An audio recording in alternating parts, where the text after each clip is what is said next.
برے دوستوں سے بچو کیونکہ وہ تمہارا تعارف بن سکتے ہیں۔ جھوٹ بھی دراصل منافقت کا حصہ ہے۔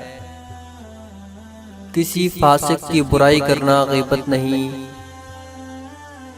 جو شخص نرمی کی صفت سے محروم کر دیا گیا وہ سارے خیر سے محروم کر دیا گیا۔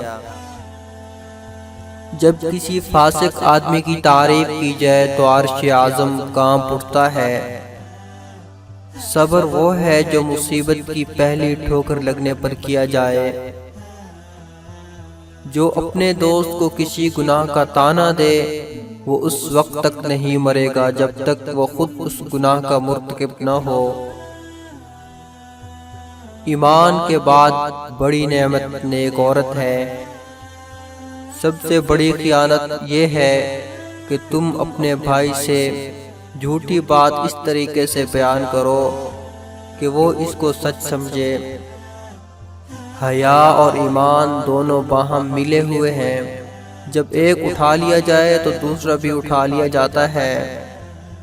مسلمانوں کے راستے سے تکلیف اور ٹھوکر کی چیزیں ہٹا دیا کرو۔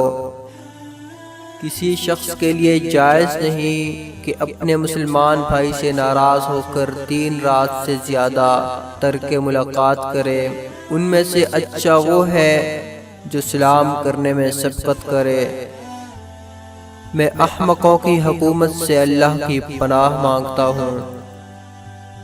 دولت مندوں کے پاس کم جایا کرو ورنہ خدا کے احسانات کی قدر جاتی رہے گی۔